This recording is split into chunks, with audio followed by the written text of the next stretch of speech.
اعوذ باللہ من الشیطان الرجیم بسم اللہ الرحمن الرحیم الحمد للہ رب العالمین الصلاۃ والسلام علی اشرف الانبیاء والمرسلین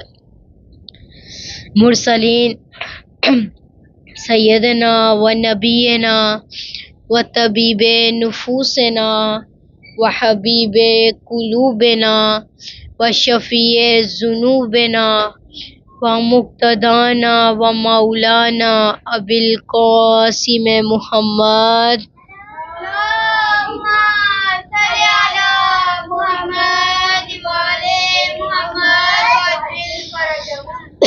اما بعد فقد قال اللہ تعالی فی کتابہ المجید والفرقانہ الحمید وقولہ الحق بسم اللہ الرحمن الرحیم ان الذین یحبون ان تشیع الفاحشۃ فی الذین آمنوا لهم عذاب علیم فی الدنیا والآخرہ صلوات اللہم صل علی محمد وعلی محمد وسلم۔ میں نے آپ کے سامنے جس سورہ کی تلاوت کا شرف حاصل کیا ہے وہ سورہ نور ہے۔ سورہ نور قرآن مجید کا سورہ نمبر 24 ہے اور جس آیت کی تلاوت کا شرف حاصل کیا ہے اس کا نمبر 19 ہے۔ خداوند متعال فرماتا ہے ان الذین، بے شک وہ لوگ، ان الذین یحبون، بے شک وہ لوگ جو پسند کرتے ہیں، جو محبت کرتے ہیں، جو عشق کرتے ہیں، جو رغبت رکھتے ہیں، جو یہ پسند کرتے ہیں ان تشیع الفاحشہ، کہ وہ برائیوں کو عام کرے، وہ فاحشہ کو عام کرے، وہ لوگوں کے عیب کو بیان کرے، وہ برائیوں کو بیان کرے۔ کن کی برائیوں کو بیان کرے؟ کن کے عیب کو بیان کرے؟ فی الذین آمنوا، ان لوگوں کی کہ جو ایمان لائے، یعنی مومنین کے عیب کو بیان کرے، مومنین کی برائی کو بیان کرے، مومنین کے گناہ کو بیان کرے، مومنین کے عیب کو بیان کرے۔ جو لوگ مومنین کے عیب کو بیان کرتے ہیں لہم، ان کے لیے ہے، لہم عذاب العلیم، ان کے لیے دردناک عذاب ہے، فی الدنیا، دنیا میں بھی، والآخرہ، اور آخرت میں بھی۔ یعنی خداوند متعال اس آیت میں فرماتا ہے بے شک جو لوگ یہ پسند کرتے ہیں، جو یہ عشق کرتے ہیں، جو رغبت رکھتے ہیں کہ وہ مومنین کی برائیوں کو پھیلائیں، وہ مومنین کے عیب کو بیان کریں، ان کے لیے دردناک عذاب ہے، دنیا میں بھی اور آخرت میں بھی۔ اللہ اکبر، یا رسول اللہ، یا علی، یا علی، اللہم صل علی محمد وعلی محمد وسلم۔ میری بہنوں، غیبت کا شمار گناہان کبیرہ میں کیا گیا ہے، اور آج میری اس مختصر سی گفتگو کا موضوع بھی غیبت ہے۔ غیبت کسے کہتے ہیں؟ کسی مومن کے عیب کو بیان کرنا غیبت ہے، کسی مومن کی برائی کو بیان کرنا غیبت ہے، کسی مومنہ کے عیب کو بیان کرنا غیبت ہے، کسی مومنہ کی برائی کو لوگوں کے سامنے بیان کرنا غیبت ہے، کسی مومنہ کے عیب کو لوگوں کے سامنے واضح کرنا غیبت ہے، کسی مومنہ کی برائی کو لوگوں کے سامنے عام کرنا غیبت ہے، کسی مومنہ کے عیب کو لوگوں کے سامنے ظاہر کرنا غیبت ہے، کسی مومنہ کے عیب کو لوگوں کے سامنے آشکار کرنا غیبت ہے، کسی مومنہ کے نقص کو بیان کرنا کہ جس سے اس کو برا لگے تو یہ بھی غیبت ہے۔ مثال کے طور پر کہنا کہ فلاں موٹی ہے، وہ بونی ہے، یا وہ کالی ہے، تو یہ بھی کہنا غیبت ہے۔ اسی طرح کسی کو گالی دینا، مثلاً کہنا کہ فلاں شخص کا باپ بد کردار ہے، فلاں شخص کی ماں بد کردار ہے، یا کسی کو کنجوس مکھی چوس کہنا، یا کسی کو پیٹو کہنا یعنی زیادہ کھانے والا کہنا، یا زیادہ سونے والا کہنا، تو یہ بھی غیبت ہے۔ غیبت کی ڈیفینیشن بیان کرنے کے لیے، غیبت کی مزید وضاحت کے لیے میں آپ کے سامنے ایک مثال بیان کرنا چاہتی ہوں۔ درود پڑھیے گا محمد والے محمد کی ذات۔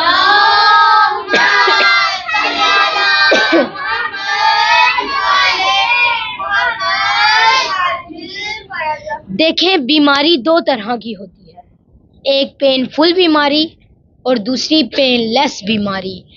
پین فل بیماری وہ بیماری ہے کہ جس کے درد کا احساس ہمیں فوراً ہو جاتا ہے، کہ جس کے درد کا احساس فوراً ہو جاتا ہے۔ مثال کے طور پہ خدا نخواستہ اگر کسی کی ٹانگ ٹوٹ جاتی ہے، اسے شدید درد ہوتی ہے، اسے تکلیف ہوتی ہے، تو وہ فوراً علاج کروا لیتا ہے، فوراً ڈاکٹر کے پاس جاتا ہے۔ اسی طرح کسی کا بازو ٹوٹ جائے، اسے درد ہوتا ہے، اسے تکلیف ہوتی ہے، تو وہ فوراً علاج کروا لیتا ہے۔ اسی طرح دوسری بیماریاں کہ جس سے شدید درد ہو، ہم فوراً علاج کروا لیتے ہیں، یہ پین فل بیماری ہے۔ اور پین لیس بیماری وہ بیماری ہے کہ جس کے درد کا احساس ہی نہیں ہوتا، جس کے درد کا احساس ہمیں نہیں ہوتا۔ مثال کے طور پر خدا نخواستہ اللہ نہ کرے اگر کسی کو کینسر ہو جاتا ہے، بعض اوقات یہ کینسر انسان کے بدن میں پھیلتا رہتا ہے لیکن انسان کو احساس ہی نہیں ہوتا، حتیٰ کہ یہ کینسر انسان کے بدن کو ڈیمیج کر دیتا ہے، انسان کے بدن کو کھا جاتا ہے، انسان کے بدن کو کھوکھلا کر دیتا ہے، لیکن انسان کو اس بیماری کا احساس ہی نہیں ہوتا۔ اب انسان کو اس بیماری کا احساس اس وقت ہوتا ہے جب انسان کے پاس علاج کروانے کا وقت ہی نہیں رہتا، جب انسان علاج کروانے کے قابل ہی نہیں رہتا، جب انسان لاسٹ سٹیج پر پہنچ جاتا ہے، تب انسان کو اس بیماری کا احساس ہوتا ہے۔ تو میری بہنوں غور کریے گا، غیبت بھی ایک پین لیس بیماری کی طرح ہے، غیبت بھی ایک کینسر کی بیماری کی طرح ہے کہ جو ہمارے معاشرے میں آ جاتی ہے، ہمارے خاندان میں آ جاتی ہے، ہمارے گھروں میں آ جاتی ہے، لیکن ہمیں اس بیماری کا احساس ہی نہیں ہوتا۔ ہمیں اس بیماری کا احساس اس وقت ہوتا ہے جب رشتوں میں بگاڑ پیدا ہو جاتے ہیں، جب میاں بیوی میں طلاق ہو جاتی ہے، جب بھائی بھائی ملنے کے قابل نہیں رہتے، جب بہن بھائیوں میں لڑائیاں شروع ہو جاتی ہیں، تب اس بیماری کا احساس ہوتا ہے۔ تب پچھتائے کیا فائدہ؟ جب چڑیا چگ گئی کھیت، تب کیا فائدہ؟ جب رشتوں میں بگاڑ پیدا ہو گئے، تب پچھتانے کا کیا فائدہ؟ یا اس غیبت جیسی بیماری کا ہمیں اس وقت احساس ہوگا جب ہمارے ہاتھوں میں ہمارے نامہ اعمال دیے جائیں گے اور ہم اس میں وہ گناہ دیکھیں گے جو ہم نے دنیا میں انجام نہیں دیے۔ تو انہی لوگوں کے بارے میں اللہ تعالیٰ سورہ کہف، جو کہ قرآن مجید کا سورہ نمبر 18 ہے اور اس کی آیت نمبر 24 میں ارشاد فرماتا ہے، مالی حاضل کتابی لا یغادر صغیرۃ ولا کبیرۃ الا احصاها۔ مالی حاضل کتابی، یہ کیسی کتاب ہے، یہ کیسا نامہ اعمال ہے، لا یغادر، جس نے نہیں چھوڑا، صغیرۃ ولا کبیرۃ، چھوٹے سے چھوٹا گناہ اور بڑے سے بڑا گناہ، الا احصاها، بلکہ سب کچھ درج کر لیا۔ قرآن یہ کہتا ہے کہ جب انسان کے ہاتھوں میں ان کے نامہ اعمال دیے جائیں گے تو وہ پکار پکار کر کہیں گے، یہ کیسی کتاب ہے جس نے نہیں چھوڑا چھوٹے سے چھوٹا گناہ اور بڑے سے بڑا گناہ، بلکہ سب کچھ درج کر لیا۔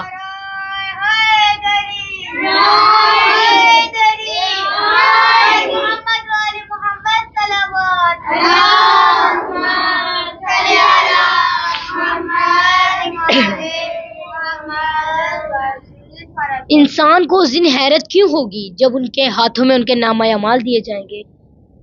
انسان کو حیرت کس وجہ سے ہوگی؟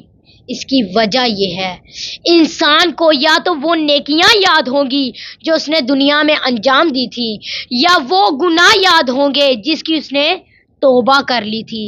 اب یہ غیبت کرنا گناہ سمجھتا ہی نہیں تھا، اس لیے جب ان کے ہاتھوں میں نامہ اعمال دیے جائیں گے تو وہ کہیں گے مالی حاضل کتابی لا یغادر صغیرۃ ولا کبیرۃ الا احصاها، کہ یہ کیسی کتاب ہے جس نے نہیں چھوڑا چھوٹے سے چھوٹا گناہ اور بڑے سے بڑا گناہ، بلکہ سب کچھ درج کر لیا، بلکہ سب کچھ لکھ لیا۔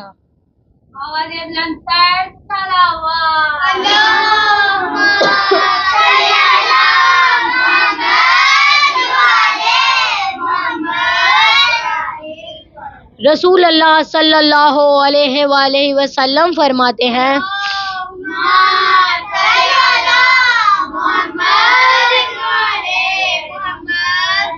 رسول اللہ فرماتے ہیں کہ قیامت کے دن جب لوگوں کو حساب و کتاب کے مقام پر لایا جائے گا، ان کے ہاتھوں میں ان کے نامہ اعمال دیے جائیں گے، جب انسان اس میں وہ نیکیاں دیکھے گا جو اس نے انجام نہیں دی تو وہ کہے گا اے میرے پروردگار، یہ نامہ اعمال میرا نہیں ہے، کیونکہ اس میں وہ نیکیاں درج ہیں جو میں نے انجام نہیں دی۔ تو ان سے کہا جائے گا کہ فلاں شخص نے تیری غیبت کی تھی، اس کی غیبت کرنے کی وجہ سے نیکیاں تیرے نامہ اعمال میں ڈال دی جائیں گی۔ اور جب دوسرے لوگوں کو لایا جائے گا، ان کے ہاتھوں میں نامہ اعمال دیے جائیں گے تو وہ کہیں گے اے میرے پروردگار، یہ نامہ اعمال میرا نہیں ہے، کیونکہ اس میں وہ نیکیاں موجود نہیں ہیں جو میں نے انجام دی۔ تو ان سے کہا جائے گا تیرا پروردگار نہ غلطی کرتا ہے نہ بھولتا ہے، تیری نیکیاں لوگوں کی غیبت کرنے کی وجہ سے مٹ گئی ہیں۔ تو میری بہنوں دیکھو کہ کتنی سخت روایتیں ہیں۔ توبہ توبہ توبہ، اللہ ہمیں بھی اس غیبت جیسی بیماری سے بچائے، ہمیں بھی اللہ تعالیٰ گناہان کبیرہ سے بچائے۔ کہیں ایسا نہ ہو کہ قیامت کے دن، روز محشر کے دن، روز جزا و سزا کے دن ہم پچھتائیں۔ کہیں ایسا نہ ہو کہ ہماری نیکیاں دوسروں کے نامہ اعمال میں ڈال دی جائیں اور ان کے گناہ ہمارے کندھوں پر نہ آ جائیں۔ اس لیے خدا سے دعا کرنی چاہیے کہ ہمیں خدا اس غیبت جیسی بیماری سے محفوظ رکھے، اللہ ہمیں اس اتنے بڑے گناہ سے محفوظ رکھے۔ درود پڑھیے گا محمد والے محمد کے ساتھ۔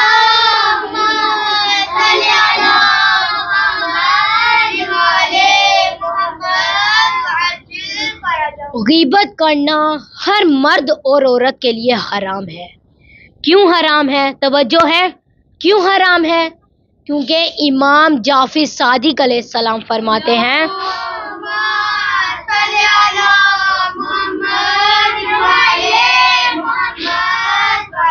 امام جعفر صادق فرماتے ہیں کہ اس میں کوئی شک نہیں کہ غیبت نیکیوں کو اس طرح کھا جاتی ہے جس طرح آگ لکڑی کو کھا جاتی ہے۔ غور کریں کہ آگ کیسی لکڑی کو کھا جاتی ہے، آگ کیسے سب کچھ راکھ بنا دیتی ہے، آگ کیسے ایک پیارے سے کمرے کو جلا کر راکھ کر دیتی ہے، آگ کیسے ایک خوبصورت باغ کو جلا دیتی ہے، آگ کیسے ایک خوبصورت گلشن کو جلا کر راکھ کر دیتی ہے۔ اسی طرح میری بہنوں، غیبت بھی انسان کے ایمان کو ختم کر دیتی ہے، انسان کے اعمال کو راکھ کر دیتی ہے۔ غیبت ایک ایسا گناہ ہے کہ جس کے بارے میں رسول اللہ صلی اللہ علیہ وآلہ وسلم فرماتے ہیں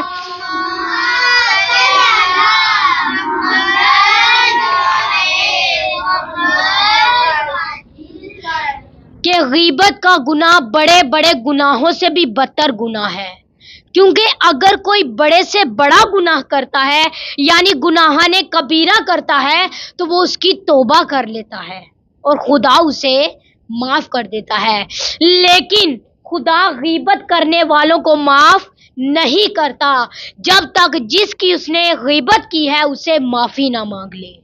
یعنی غیبت بڑے بڑے گناہوں سے بھی بڑا گناہ ہے، کیونکہ اگر کوئی گناہ نے کبیرہ کرتا ہے تو وہ اس کی معافی مانگ لیتا ہے اور خدا اسے معاف کر دیتا ہے، لیکن جب کوئی غیبت کرتا ہے تو وہ غیبت کرنا گناہ سمجھتا ہی نہیں ہے، اس لیے وہ توبہ بھی نہیں کرتا۔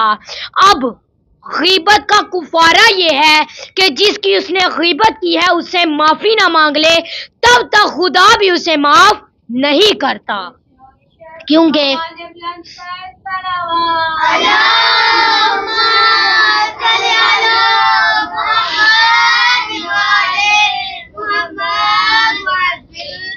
آیت اللہ دستہ غیب فرماتے ہیں کہ جو شخص لوگوں کی غیبت کرتا ہے وہ ایسے ہے جیسے وہ مردار کا گوشت کھا رہا ہو، اور اگر وہ اپنے آپ کو حلال زیادہ سمجھتا ہے تو یہ غلط سوچ ہے، اور غیبت سے بچو کیونکہ روایت میں ہے کہ یہ دوزخ کے کتوں کی غذا ہے، اور روایت میں ہے کہ جو شخص غیبت کر کے توبہ کر لیتا ہے وہ سب سے آخری شخص ہوگا جو جنت میں داخل ہوگا، اور اگر کوئی شخص غیبت کر کے توبہ کیے بغیر مر گیا وہ سب سے پہلا شخص ہوگا جو جہنم میں داخل ہوگا، جو جہنم میں جائے گا۔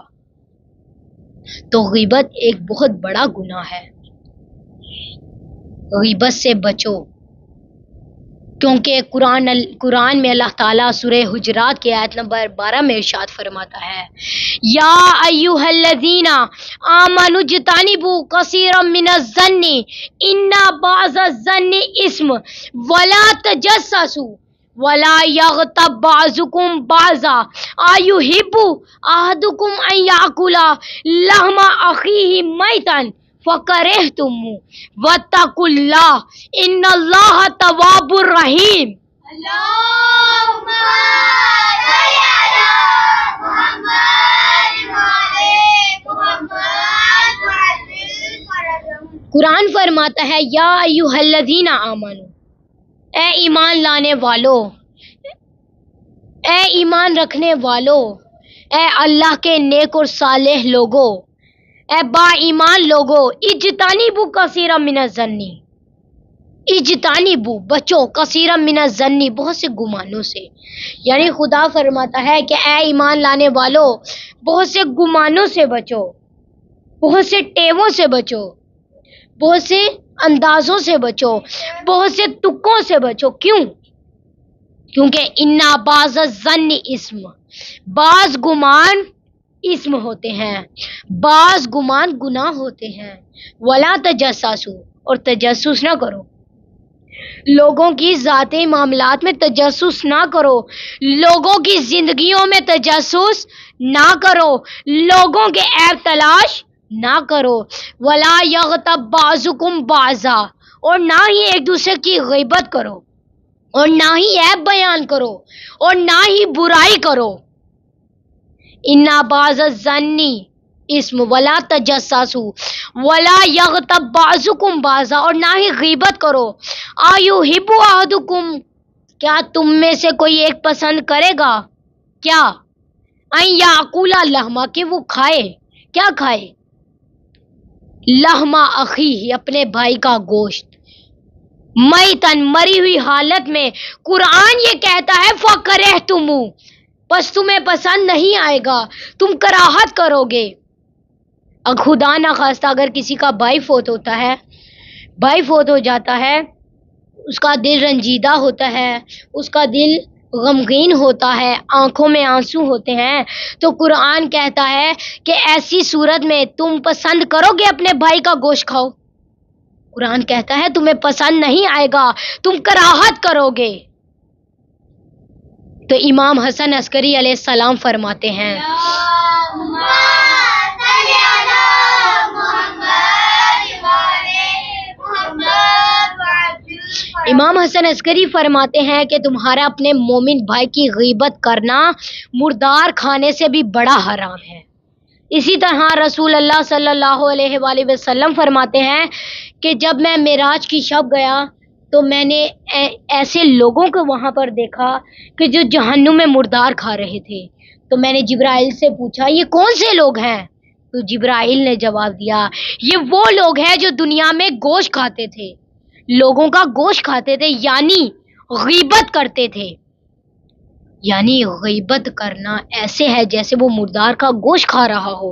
اور انہی لوگوں کے بارے میں اللہ تعالیٰ نے دردناک عذاب رکھا ہے، دنیا میں بھی اور آخرت میں بھی. بعد میں خدا فرماتا ہے وَاتَّقُوا اللَّهَ، اللہ سے ڈرو، اللہ سے توبہ کرو. میری بہنوں، آج توبہ کے دروازے کھلے ہوئے ہیں. توبہ کر لو، اپنے گناہوں کا اعتراف کر لو، کیونکہ ان اللہ تواب الرحیم، وہ پروردگار تو مہربان ہے، وہ پروردگار توبہ قبول کرنے والا ہے اور بڑا مہربان ہے. کیونکہ دعائے کمیل کے الفاظ ہیں، مولا علی علیہ السلام فرماتے ہیں، میرے ساتھ مل کے 3 مرتبہ پڑھیے گا، یا سریع، بلند آواز سے، یا سریع رضا، یا سریع، یا سریع رضا، اے جلد راضی ہونے والے، اے جلد توبہ قبول کرنے والے، اے جلد معاف کرنے والے. میری بہنوں توبہ کر لو، وہ پروردگار جلد معاف کرنے والا ہے، کیونکہ وہ خود فرماتا ہے ان اللہ تواب الرحیم، کہ بے شک وہ خدا توبہ قبول کرنے والا ہے اور بڑا مہربان ہے. خدا فرماتا ہے ان الذین یحبون ان تشیع الفاحشہ، کہ کچھ لوگ یہ پسند کرتے ہیں کہ برائیوں کو پھیلائیں، برائیوں کو عام کریں. کن کی برائیوں کو پھیلائیں؟ فی الذین آمنوا، ان لوگوں کی کہ جو ایمان لائے، یعنی مومنین کے عیب کو بیان کرے، مومنین کی برائی کو پھیلائیں. لہم، ان لوگوں کے لیے ہے عذاب علیم، ایک دردناک عذاب ہے. پھر دنیا میں بھی ملے گا، والآخرہ، اور آخرت میں بھی ملے گا. تو اب دیکھنا یہ ہے کہ آخر کیا وجہ ہے کہ انسان اتنے بڑے گناہ میں مبتلا ہو جاتا ہے. آخر کیا وجہ ہے کہ انسان غیبت جیسے گناہ میں مبتلا ہوتا ہے؟ آخر اس کی وجہ کیا ہے کہ انسان اتنا بڑا گناہ کرتا ہے؟ تو اس کی وجہ خداوند متعال سورہ ہمزہ میں فرماتا ہے. سورہ ہمزہ قرآن مجید کا سورہ نمبر 104 ہے. اللہ تعالیٰ اس میں فرماتا ہے، میرے ساتھ مل کے پڑھیے گا، بسم اللہ الرحمن الرحیم، ویل لکل ہمزۃ لمزہ الذی جمع مالا وعددا یحسب ان مالہ اخلدا کلا لینبذن فی الحطمہ وما ادراک ما الحطمہ نار اللہ الموقدہ التی تطلع علی الافئدہ انہا علیہم مؤصدہ فی امد ممددہ.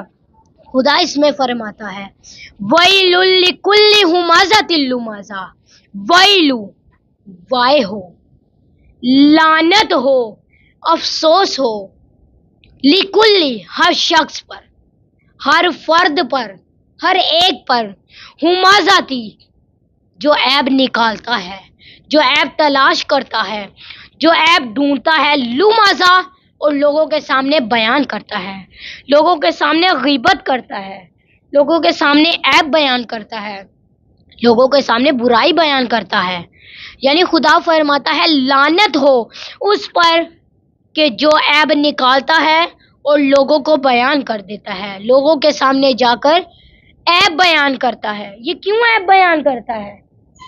یہ کیوں عیب تلاش کرتا ہے؟ تو قرآن فرماتا ہے الذی جمع مالا وعددا، الذی، یہ وہ لوگ ہیں جمع، جو جمع کرتے ہیں، جو اکٹھا کرتے ہیں، مالا وعددا، یہ مال کو جمع کرتے ہیں اور گنتے رہتے ہیں، یہ مال کو اکٹھا کرتے ہیں، یہ مال کو پاس رکھتے ہیں، یہ مال سے محبت کرتے ہیں، یہ مال سے عشق کرتے ہیں، یہ مال کو سنبھال کر رکھتے ہیں، نہ تو خدا کے راستے میں دیتے ہیں، نہ ہی زکوٰۃ ادا کرتے ہیں اور نہ ہی خمس ادا کرتے ہیں، بلکہ حب دنیا ان کا سبب بنتی ہے کہ یہ لوگوں کے عیب کو تلاش کرتا ہے اور دوسروں کے سامنے بیان کر دیتا ہے.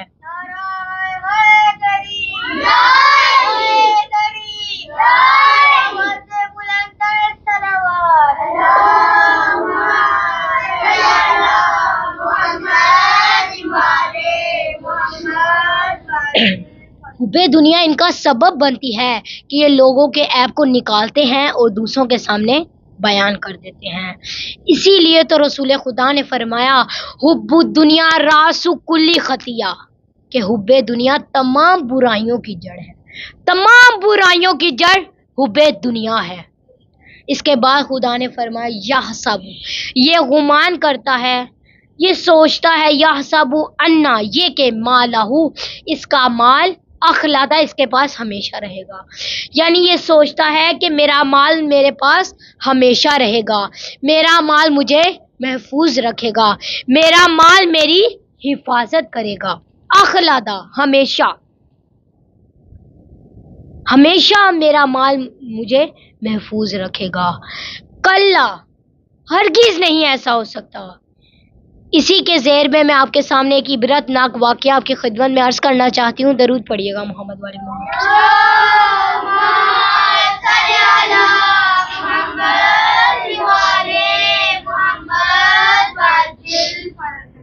سکندر اعظم کے متعلق بات کی جاتی ہے کہ سکندر اعظم دنیا کا امیر ترین بادشاہ تھا.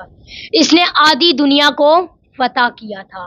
جب یہ مرنے لگا تو اس نے وصیت کی، حسرت سے وصیت کی کہ میرے دونوں ہاتھوں کو کفن سے باہر نکال دینا. تو لوگوں نے جب سنا تو انہوں نے کہا یہ کیسی وصیت ہے، یہ کیسی عجیب سی وصیت ہے.